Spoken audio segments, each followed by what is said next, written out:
Et si je te disais qu'une seule phrase, récitée sincèrement pendant le jour d'Arafat, pouvait te libérer de l'enfer pour l'éternité? Oui, une seule. Une dua si puissante, si enracinée dans le islamic mysticisme et les Quranic mysteries, qu'Allah subhanahu wa ta'ala a promis d'en faire un bouclier contre le feu. Pourtant, des milliers de croyants ignorent encore ce secret ancestral et passent à côté d'un trésor spirituel inimaginable. Aujourd'hui, tu vas découvrir cette invocation. Pas comme un simple verset, mais comme une clé vers ton spiritual awakening. C'est plus qu'un rappel, c'est un appel. Un appel à lever les mains, à ouvrir ton cœur et à entrer dans l'intimité d'une conversation avec ton Créateur. Car en ce jour sacré d'Arafat, les portes du ciel sont grandes ouvertes, les anges écoutent et Allah subhanahu wa ta'ala attend ton retour. Tu vas comprendre pourquoi cette dua n'est pas qu'un outil de protection, mais une déclaration de tawhid, un cri d'amour et d'unicité, un secret transmis par le prophète Muhammad sallallahu alayhi wa sallam lui-même. Et si tu restes jusqu'à la fin de cette vidéo, je te montrerai comment cette invocation peut transformer ta vie quotidienne, renforcer ton lien avec Allah subhanahu wa ta'ala et ouvrir les portes de Jannah. Mais avant de commencer, sache que la plupart des personnes qui regardent nos vidéos ne sont pas abonnées à cette chaîne. Si tu fais partie de ceux qui cherchent la vérité, les Hidden Truths et les Mysterious Events Explained Through Islam, alors abonne-toi maintenant. Ne rate pas les perles de sagesse que nous partageons ici chaque semaine. Active les notifications pour ne jamais passer à côté d'un rappel qui peut sauver ton âme. Ce que tu vas entendre aujourd'hui est rare, profond, et pourrait bien changer ton destin éternel. Prépare-toi et entre avec moi dans la lumière d'Arafat. Il y a des jours dans la vie où le voile entre le ciel et la terre semble s'amincir, où l'air lui-même paraît porter les soupirs des croyants. Le jour de Arafat est l'un de ces jours. Sur cette plaine sacrée, des millions de pèlerins lèvent les mains vers les cieux et des milliards de supplications montent comme une mer d'étoiles vers le trône d'Allah subhanahu wa ta'ala. Ce moment précis est empreint de spiritual awakening, une conscience aiguë de l'âme face à l'éternel. L'imam Omar Suleiman commence cette khutba avec une invocation déchirante. Il demande le pardon, la libération du feu de l'enfer et l'acceptation de nos œuvres, en sachant que c'est un jour où les portes de la miséricorde sont grandes ouvertes. Rien n'est plus réel que ce lien entre l'humble créature et son créateur, et tout commence par un simple mot, dua. Dans ce moment solennel, la khutba rappelle une vérité bouleversante, ancrée dans l'islamique mysticisme. Chaque invocation faite sincèrement ce jour-là peut réécrire un destin. Oui, frères ou sœurs, ce n'est pas une simple date sur le calendrier. C'est un point de bascule, un carrefour, entre le monde visible et les hidden truths de l'au-delà. Quand l'imam dit « Ya Allah », libère-nous du feu de l'enfer, ce n'est pas une formule creuse, c'est un cri du cœur. Et ce cri, si tu le fais résonner depuis la sincérité de ton âme, peut être exaucé à l'instant même où tu respires cette parole. Le Quranic Mysteries nous l'enseigne. Dans la sourate 2, verset 186, Allah dit « Je suis proche, je réponds à l'appel de celui qui m'invoque quand il m'invoque. » Et alors, tu peux te demander « Mais que dois-je dire? Quelle dua est assez puissante pour me sauver ?» L'imam introduit celle que le prophète Muhammad sallallahu alayhi wa sallam a lui-même enseignée comme la plus noble des invocations. La ilaha illallah wahdahu la sharika lah, lahul mulku wa lahul hamdu wa huwa ala kulli shay'in qadir. Ce n'est pas juste une phrase, c'est une déclaration cosmique. C'est l'essence même du tawhid, cette croyance en l'unicité absolue d'Allah subhanahu wa ta'ala, pilier de l'islamique philosophie et cœur battant du hajj. En la prononçant, tu renoues ton pacte spirituel, tu gravis les hauteurs du spiritual awakening et tu entres dans le cercle de ceux qui comprennent les Mysterious Events Explained Through Islam. Ce jour-là, même les anges s'arrêtent pour écouter. Selon plusieurs prophecies and signs, c'est l'un des rares instants où les invocations collectives de l'Ummah montent plus haut que celles des anges eux-mêmes. Tu réalises ? Ton souffle, ton murmure, ton battement de cœur peuvent dépasser le chant céleste d'une armée angélique.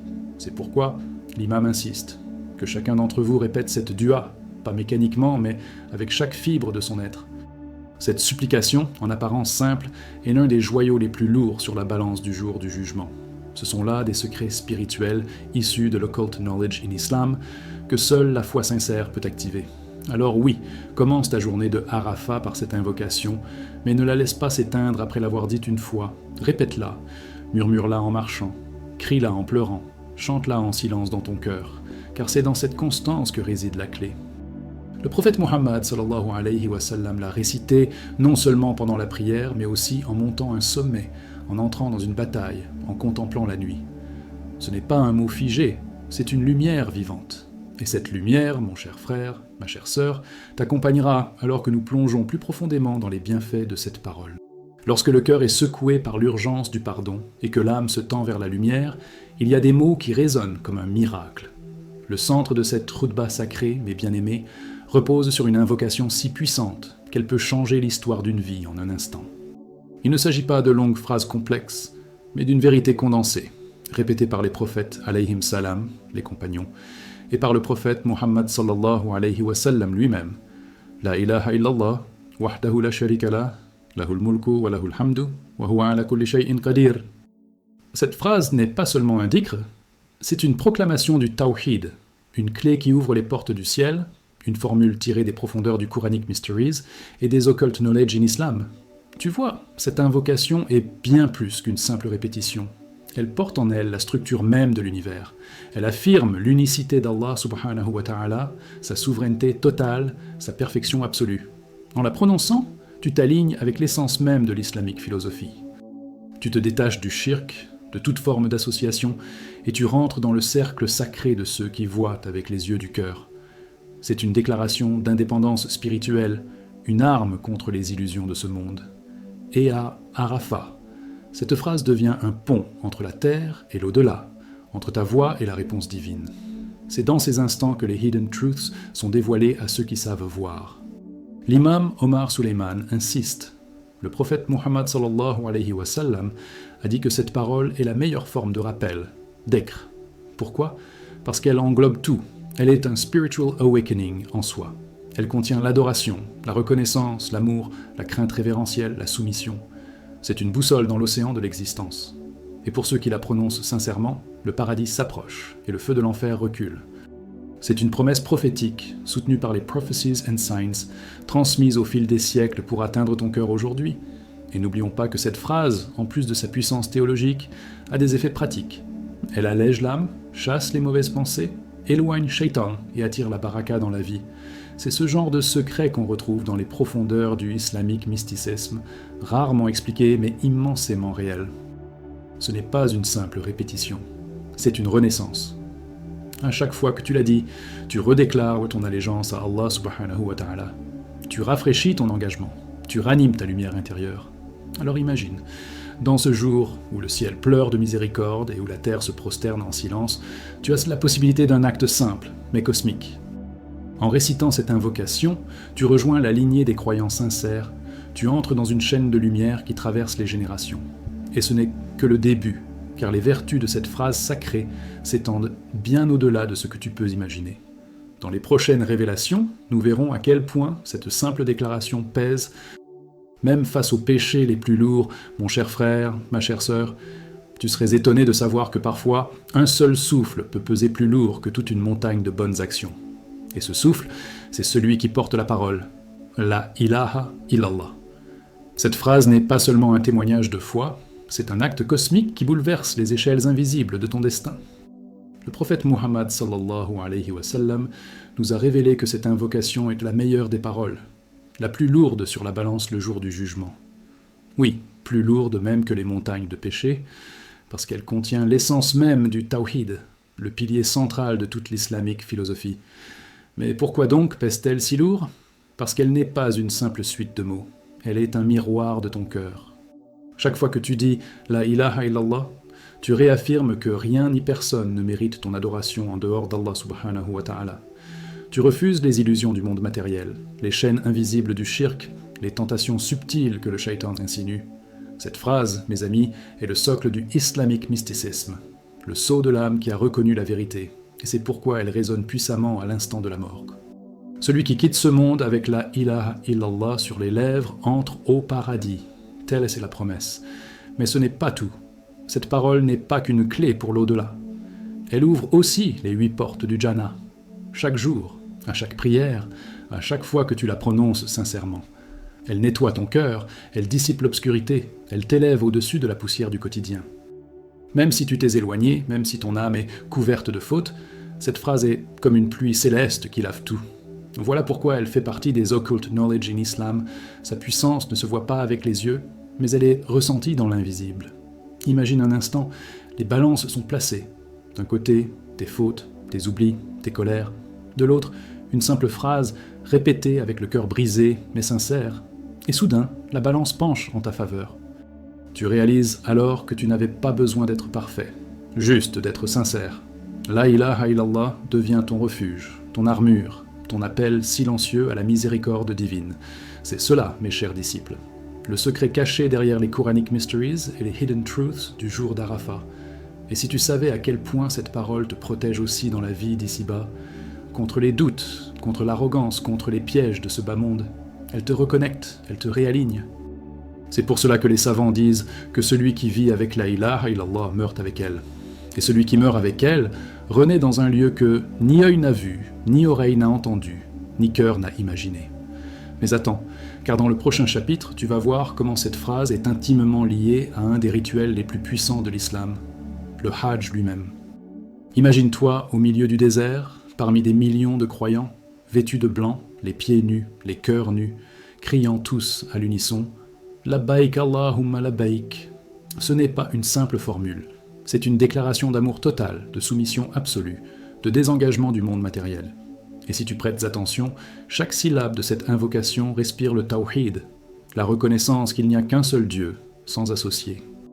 Voilà pourquoi chaque pas du Hajj, chaque pierre jetée à Mina, chaque tour autour de la Kaaba, est un acte d'islamique mysticisme en mouvement. Le Hajj, c'est comme entrer dans une autre dimension, hors du temps. Tu quittes ton nom, ta richesse, tes titres. Tu redeviens l'être originel qu'Allah subhanahu wa ta'ala a créé, pur et soumis. Ce pèlerinage te rappelle la scène du jour du jugement, où tous seront rassemblés, sans distinction. Et c'est justement là que le Spiritual Awakening prend toute sa forme, car en répétant Labbaik, tu ne fais pas que répondre à l'appel d'Ibrahim alayhi salam. Tu cries à Allah subhanahu wa ta'ala que tu es là, que tu es prêt à renoncer à tout pour lui. Et dans tout cela, la ilaha illallah reste le noyau, la boussole. Sans tawhid, le Hajj n'est qu'un voyage. Avec le tawhid, il devient une élévation cosmique. Le Coran le dit clairement dans la sourate Al-Hajj 22-27 et proclame le Hajj auprès des gens. Ils viendront à toi à pied ou sur toute monture efflanquée. Ce verset contient une vérité cachée. Ce n'est pas l'appel d'un homme que tu entends, c'est l'appel du trône céleste. Et ce n'est pas une route terrestre que tu empruntes, mais un sentier spirituel vers l'infini. Tu sais ce qui est encore plus puissant ? C'est que chaque acte du Hajj symbolise le rejet du polythéisme, du shirk visible ou subtil. Le prophète Mohammed sallallahu alayhi wa sallam nous a enseigné que même les pensées secrètes peuvent être des formes de shirk si elles nous détournent du tawhid pur. Ainsi, en accomplissant le Hajj, tu purifies non seulement ton corps, mais aussi ton intention, ton subconscient, ton âme. C'est un nettoyage sacré à la racine même de l'être. C'est pourquoi certains disent que le Hajj est une des plus grandes formes de occult knowledge in Islam, car il transforme sans qu'on comprenne toujours comment. Et pourtant, cette transformation ne se limite pas au rite du pèlerin. Même si tu ne peux pas faire le Hajj physiquement, tu peux vivre son essence intérieure ici et maintenant, par la répétition de la ilaha illallah, par l'abandon sincère des attaches futiles, par l'amour du tawhid. Et c'est ce lien profond que nous allons explorer dans le prochain chapitre, à travers les révélations théologiques, que cette simple phrase nous ouvre. Lorsque l'on s'arrête vraiment pour méditer sur la ilaha illallah, wahdahu la sharika lah, ce n'est pas qu'une simple formule à réciter. C'est un concentré de vérité divine, un écho de l'islamique philosophie le plus pur. Cette phrase dit tout. Allah subhanahu wa ta'ala est un, sans égal, sans besoin, sans associé. Rien ne le soutient, car il est l'origine de tout soutien. Voilà une vérité cachée que peu prennent le temps de savourer. Et pourtant, derrière ces mots se cachent des siècles de Quranic Mysteries, de débats théologiques et de Occult Knowledge in Islam, souvent méconnus. Ce tawhid n'est pas juste une croyance intellectuelle, c'est une façon de voir le monde. Une fois que tu acceptes qu'Allah subhanahu wa ta'ala est le seul propriétaire de tout, alors même tes possessions ne t'appartiennent plus. Ta voiture, c'est un dépôt. Ta maison, une bénédiction temporaire. Même ton souffle, c'est une permission divine renouvelée à chaque instant. C'est ce qu'exprime Lahul Mulku, à lui la royauté. Et Lahul Hamdu, cela signifie que toute gratitude véritable doit lui être adressée, car il est à l'origine de tout bien. Voilà un spiritual awakening qui transforme la façon dont tu vis chaque instant. Il faut aussi noter la subtilité de ce dhikr. Il fusionne les deux dimensions de l'éloge, la louange et la gratitude. Alhamdulillah n'est pas une simple parole de remerciement, c'est une reconnaissance intérieure que même les épreuves sont des bienfaits. Et donc, chaque invocation contenant ce mot devient une prière multidimensionnelle, une porte vers l'invisible. Tu te rends compte ? Même tes douleurs peuvent être une opportunité d'adoration.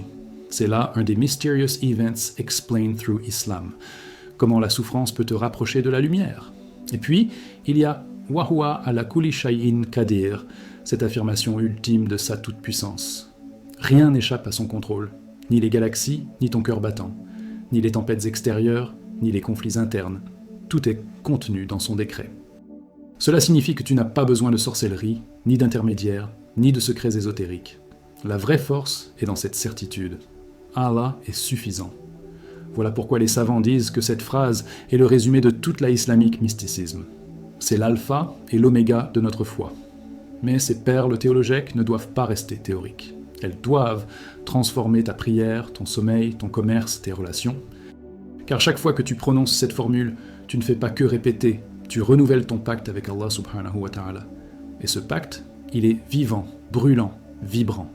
Et si tu te demandes comment appliquer cette conscience dans ta vie quotidienne, alors attends de voir ce que révèle la suite. Car les leçons pratiques et les secrets cachés du dhikr t'attendent encore. Mon cher frère, ma chère sœur, tu crois connaître la puissance du dhikr, mais permets-moi de t'emmener un peu plus loin, là où les hidden truths rencontrent le quotidien. Ce n'est pas par hasard que le prophète Muhammad sallallahu alayhi wa sallam répétait souvent cette parole, non seulement dans la mosquée, mais aussi en voyage, en montant une colline après le combat, ou seul dans la nuit. Ce n'était pas un automatisme, c'était une stratégie spirituelle. Et là réside un des joyaux de l'occult knowledge in Islam. La répétition transforme, elle éduque l'âme, elle sculpte le cœur. Regarde le prophète Yunus alayhi salam. En plein ventre de la baleine, alors que tout semblait perdu, il prononça la formule « La ilaha illa anta, subhanaka inni kuntu mina dhalimin » Et Allah subhanahu wa ta'ala le sauva de cette obscurité triple, la nuit, la mer et l'intérieur de l'animal. Qu'est-ce que cela nous dit ? Que même au fond de tes épreuves, si tu te raccroches à la ilaha illallah, la lumière reviendra. C'est là un des Mysterious Events Explained Through Islam que peu méditent. Mais ce dhikr n'est pas que pour les moments de crise. Au contraire, c'est dans le calme qu'il porte les fruits les plus doux. Imagine, tu le répètes 10 fois après Fajr, et tu reçois la récompense de libérer 4 esclaves croyants. Oui, 10 simples répétitions. Et si tu vas jusqu'à 100, alors le ciel s'ouvre. 100 bonnes actions enregistrées, 100 péchés effacés, et une armure contre Shaitan jusqu'au soir. C'est un bouclier invisible, une armure forgée par islamique mysticisme, offerte à ceux qui comprennent la valeur des mots divins. Alors, pourquoi délaisser un tel trésor ? Pourquoi chercher la paix dans 1000 chemins tordus quand elle t'est offerte dans la simplicité d'un souffle guidé ? La beauté de cette invocation réside dans son accessibilité. Pas besoin de diplôme en théologie, pas besoin d'un statut social, juste une langue, un cœur sincère et un peu de temps. Et c'est exactement là que l'islamique philosophie nous bouscule. Elle dit que l'homme ordinaire peut toucher l'éternel s'il répète avec foi ce que le prophète Muhammad sallallahu alayhi wa sallam nous a transmis. Et si tu doutes encore, dis-le simplement, même sans émotion au début. Dis-le encore et encore, jusqu'à ce que les mots se déposent, jusqu'à ce que le cœur suive. Car ce n'est pas toi qui fais le travail, c'est Allah subhanahu wa ta'ala qui le fait à travers toi. Alors accroche-toi à ce dhikr, comme à une corde jetée du ciel. Et prépare-toi, car dans les dernières invocations du jour d'Arafat se cachent encore des secrets que tu n'as pas imaginés. Et maintenant, mon bien-aimé compagnon de foi, imagine-toi debout sur le mont Arafat, les bras levés vers le ciel, les yeux embués de larmes. Le vent effleure ta peau, les cœurs autour de toi battent à l'unisson. Dans ce moment suspendu, où le ciel semble plus proche de la terre, c'est là que les invocations prennent leur envol. Imam Omar Suleiman, dans ce khutba bouleversant, a formulé des duas si profondes qu'on aurait cru qu'elles fendaient les cieux. Il demanda à Allah subhanahu wa ta'ala non seulement la libération de l'enfer, mais aussi le pardon total, l'acceptation du Hajj et la victoire de tous les opprimés, une véritable synthèse du Spiritual Awakening en action. Tu vois, ce n'est pas qu'une simple supplication lancée au hasard, c'est une clé, un pont entre ce monde et l'autre. Chaque mot de cette prière finale est un condensé de Quranic Mysteries. Pourquoi le prophète Muhammad sallallahu alayhi wa sallam insistait-il tant pour que nous fassions ces invocations pendant Arafat ? Parce que ce jour est un moment suspendu, un portail temporel ouvert par la volonté divine. Les anges eux-mêmes descendent pour témoigner. Et toi, vas-tu rester silencieux alors que les cieux sont attentifs à ta voix ? Et voici un détail qui échappe à la plupart. Parmi les plus belles invocations se trouve celle de demander à être ressuscité avec les justes. Pourquoi ? Parce que la compagnie dans l'au-delà compte autant que celle d'ici-bas. Et quand tu pries pour rejoindre les véridiques, les martyrs, les saints, tu implores un honneur éternel, une élévation que seule la islamique philosophie peut nous faire comprendre pleinement. Car il ne s'agit pas que d'échapper au châtiment. Il s'agit de goûter à l'amour d'Allah subhanahu wa ta'ala, à la lumière de son regard. Et parmi les hidden truths que cette khutba dévoile, il y a cette réalité subtile. Chaque prière formulée sincèrement ce jour-là est comme une graine semée dans un sol béni. Elle ne disparaît pas. Elle germe, elle fleurit parfois des années plus tard, mais toujours au moment parfait. Alors ne sois pas avare en mots. Lève les mains, ouvre ton cœur, parle à ton Seigneur. Demande la guérison, la paix, le risque, la guidance, et surtout demande l'entrée au paradis par sa miséricorde, pas par tes œuvres, car même les œuvres ne suffisent pas sans lui. Et maintenant, comme une dernière vague qui touche le rivage, laisse ces invocations couler de ta langue, encore et encore. Dis-les avec foi, avec amour, avec espoir. Et reste avec moi, car ce n'est que le début. La lumière révélée en Arafat est un signal, un appel à transformer ta vie tout entière. Et ce que tu vas découvrir dans les enseignements à venir pourrait bien te faire voir ta foi d'une façon que tu n'as jamais imaginée. Et toi, mon frère, ma sœur, as-tu déjà récité cette invocation avec la conscience qu'elle pourrait t'ouvrir les portes du paradis et t'éloigner à jamais de l'enfer ? Ressens-tu maintenant la puissance cachée derrière ces mots que tant de croyants négligent ? Le islamique mysticisme nous enseigne que, dans les moments sacrés comme le jour d'Arafat, chaque mot peut bouleverser notre destinée. Ce dhikr, cette dua, ce souffle entre tes lèvres, n'est pas anodin. Il est un appel, une clameur d'amour pure vers Allah subhanahu wa ta'ala. Alors, dis-moi, as-tu déjà expérimenté un changement spirituel profond grâce à une simple dua ? Partage ton expérience dans les commentaires. Je lis chacun d'eux avec le cœur, car cette communauté est une famille unie par la foi, la lumière et la quête des hidden truths et des Quranic mysteries. Et n'oublie pas, si cette vidéo t'a touché, abonne-toi maintenant à la chaîne. Active les notifications, car d'autres révélations arrivent, des vérités oubliées, des prophecies and signs, des enseignements tirés des profondeurs de l'occult knowledge in Islam. Ne laisse pas passer ce qui pourrait transformer ton âme. Et maintenant, regarde la vidéo qui s'affiche à l'écran. Tu y découvriras une invocation rarement enseignée, transmise directement du prophète Muhammad sallallahu alayhi wa sallam, qui change le destin de celui qui la récite. Qu'Allah subhanahu wa ta'ala te comble de sa miséricorde. Moi je suis les voies de la lumière et je te dis qu'il illumine ton chemin. À très bientôt, Inch'Allah.